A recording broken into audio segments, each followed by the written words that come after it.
गुरु भक्ति का मतलब नहीं क्या ना पैसा लाकर 1 करोड़ 2 करोड़ चढ़ाना। गुरु भक्ति का मतलब आदेश का पालन, जो भी दरबार का हुक्म है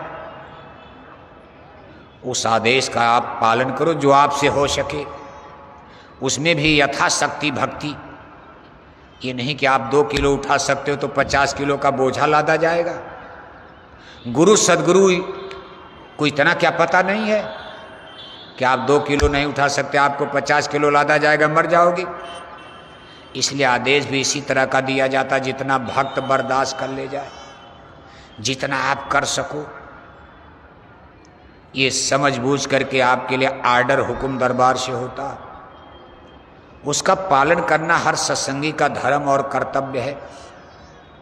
कभी कमेंट नहीं, कभी कोई शिकवा शिकायत गिला नहीं। भक्तों का इतिहास पढ़ने में रूहें कांप जाती हैं कि वो लोग भी क्या गजब के रहे होंगे। खैर उतनी भक्ति तो इस कलयुग में कोई कर नहीं पाएगा, लेकिन भक्तों के भी गजब गजब के इतिहास हैं। देखो सिख गुरु साहिबानों की 5वीं पातशाही, बाबू साहब सो रहे हैं का, तब भक्ति कैसे होगी? हैं सो ही जाते, कुर्सी वाले ही गड़बड़ हैं, जमीन वाला तो कोई नहीं सो रहा। कुर्सी चाहे दिल्ली में, चाहे लखनऊ में, चाहे ऑफिस में, चाहे कुर्सियाँ तो नाश कर रही। कुर्सी वाले ठीक हो जाएं तो जनता बेचारी तो ठीक है। जैसा राजा वैसी प्रजा, सब गड़बड़ देखो ऊपर से होता। इसी तरह बाबू साहब को कुर्सी मिल गई तो आराम से सो गए पीठ पीछे करके, देखो। और नीचे वाले बेचारे सब जाग रहे, एकदम टनाटन बैठे हैं। तो देखो आप सिख गुरु साहिबानों की 5वीं पातशाही गुरु अर्जुन देव जी महाराज के ज़माने का एक वाक़या है। गुरु अर्जुन देव जी महाराज का टाइम पीरियड है मुगल बादशाह जहांगीर का समय। गुरु नानक का समय है मुगल बादशाह बाबर का। 5वीं पीढ़ी आते आते दिल्ली की गद्दी पर बैठे हैं जहांगीर। बाबर के बाद हुमायूं, बीच में कुछ दिन के लिए शेर शाह सूरी अफगान सरदार आ गए, अफगानी लोग। शेर शाह कालिंजर के युद्ध में विस्फोट में मर गए थे। फिर हुमायूं का राज, मुगलों का राज आ गया। हुमायूं के बाद अकबर आ गए, अकबर के बाद जहांगीर आ गए। बाबर से जहांगीर देखो ये पीढ़ी, उधर सिख गुरु साहिबानों की पीढ़ी देखो। गुरु नानक जी महाराज बाबर के ज़माने में, गुरु नानक के बाद गुरु अंगद देव जी महाराज, तीसरे गुरु अमरदास महाराज, चौथे गुरु रामदास जी महाराज और 5वें गुरु अर्जुन देव जी महाराज। अर्जुन देव जी महाराज के ज़माने में मुगल सम्राट जहांगीर का राज था।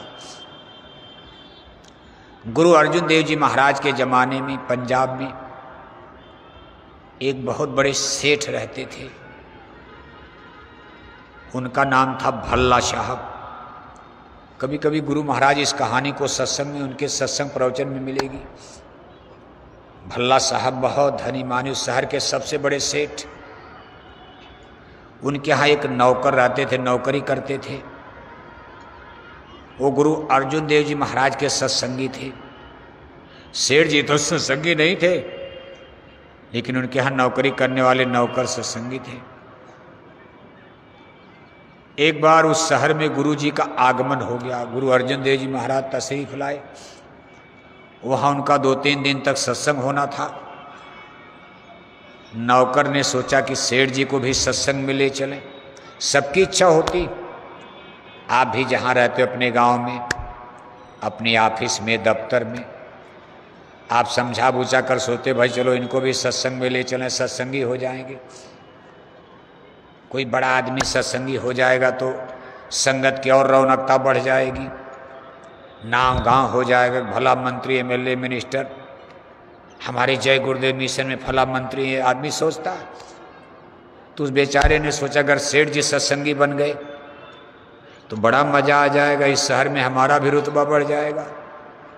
भंडारा चलाना होगा तो पैसे की कमी नहीं रहेगी। सेठ जी 1500 तो ऐसे ही दे देंगे, हम गरीब लोग कहाँ से देंगे? अमीर लाते हैं, गरीब खाते हैं। आप मथुरा में भी देखो, अमीर लोग देते हैं। अब गरीब आदमी से कहो 1 कुंतल आटा दो, कहाँ से देगा? लेकिन कोई आदमी 100 कुंतल गेहूं बेच रहा है, उससे आप 1 बोरा 2 बोरा गेहूं आराम से ले लोगे। ऐसे ही संतों के दरबार में यही चलता। अमीर लोग लाते हैं, गरीब खाते हैं, लेना देना दोनों का लेना देना खत्म कराया जाता। तो बेचारा नौकर उनका सेठ जी को सुनाने लगा। तो पहले दिन तो सेठ जी भड़क गए, कहा क्या है सत्संग उत्संग, बड़े साधु महात्मा हमने देखे, हम अपना बिजनेस व्यापार देखें कि तुम्हारा सत्संग, तुमको भी नहीं जाना। अब उसने सोचा है तो गड़बड़ हो गया, मैंने झूठे इनको बता दिया। इमारी बीमारी का बहाना बना करके तो छुट्टी मिल जाती। अब सत्संग के नाम पर तो सेठ जी हमको भी छुट्टी नहीं देंगे, चिढ़ गए। का इनके चक्कर में मेरा भी मामला। खैर उसने फिर ही निवेदन किया, अच्छा गुरुजी, अच्छा सेठ जी आप भले मत जाए, हमको 1 घंटे का समय। तो बहुत डांट डपट करके सेठ जी ने कहा अच्छा जाओ, आज से हमको कभी ये सब बात मत करना सत्संग उत्संग की।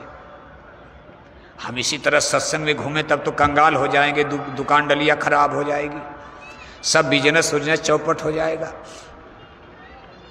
खैर वो गए बेचारे, सत्संग सुनकर आए, लेकिन वो भी गजब के आदमी थे। सेठ जी ने कहा क्या कैसा रहा गुरुजी का सत्संग?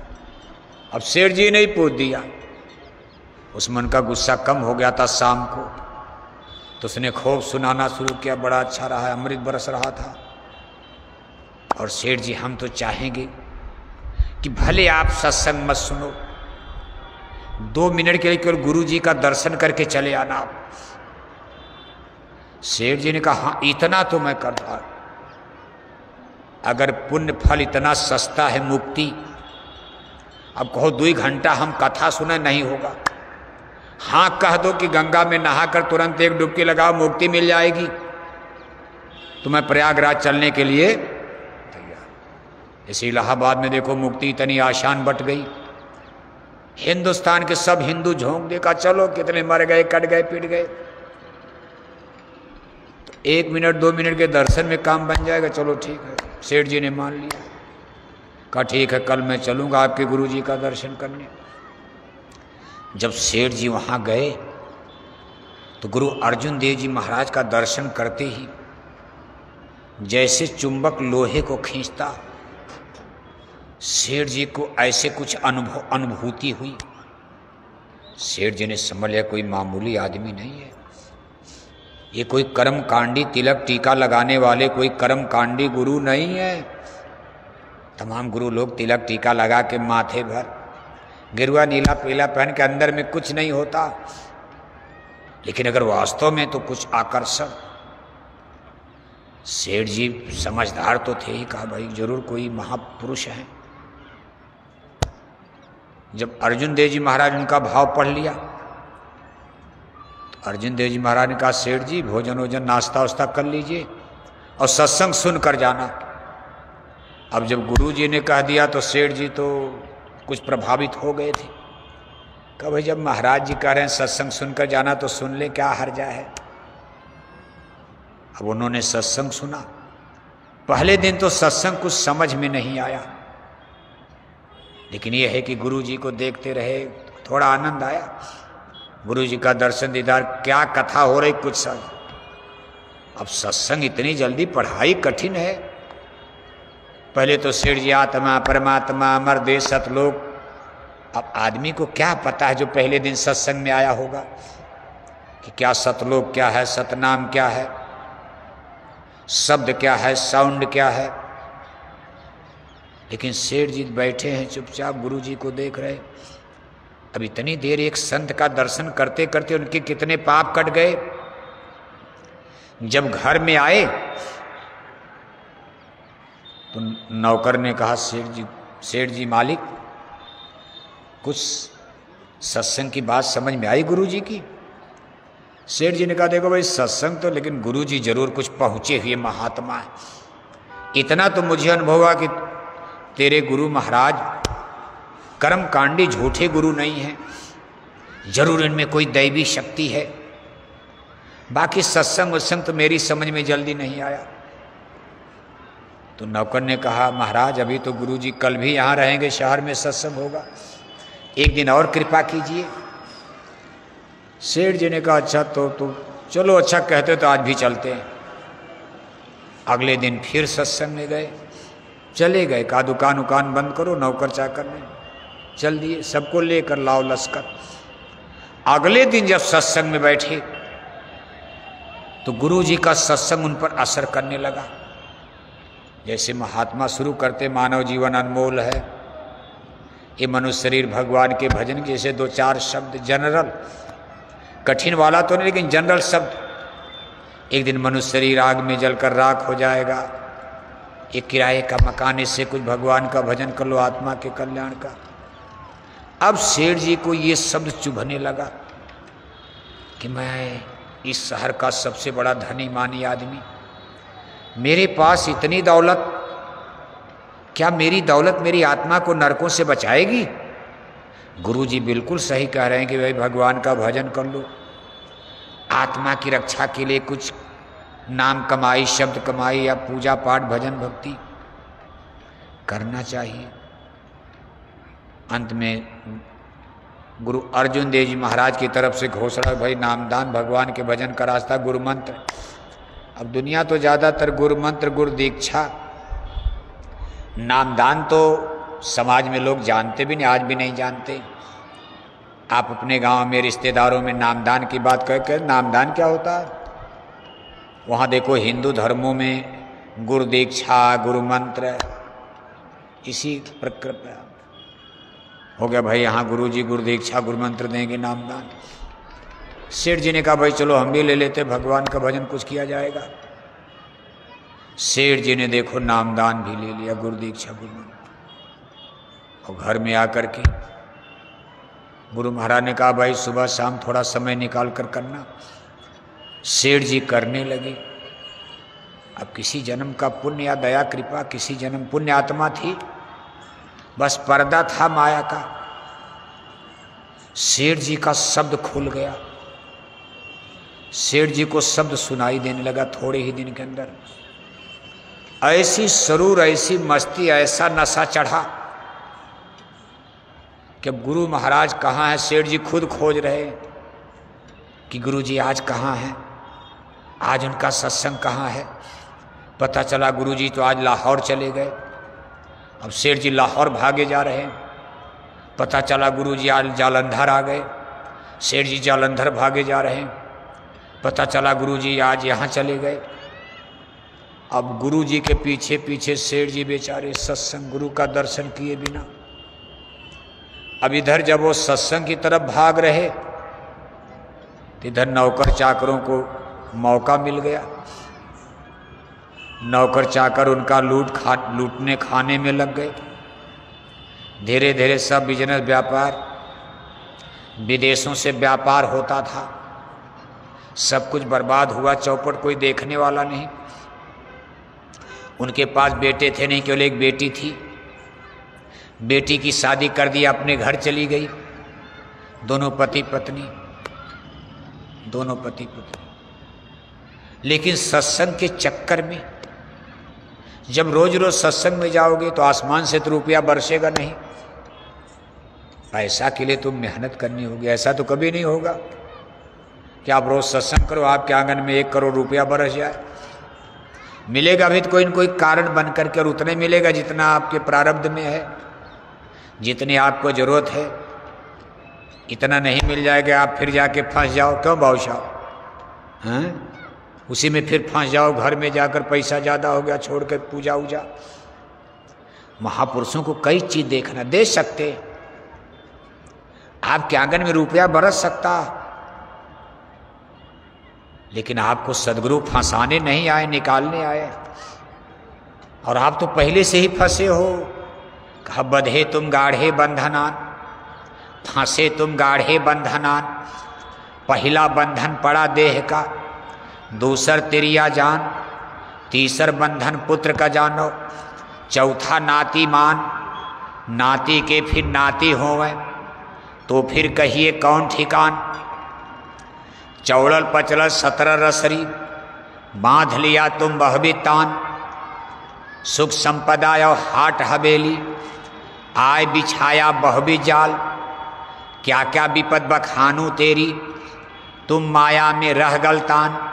और मरे बिना तुम छोड़त नाही, जीते भर देते नहीं कान।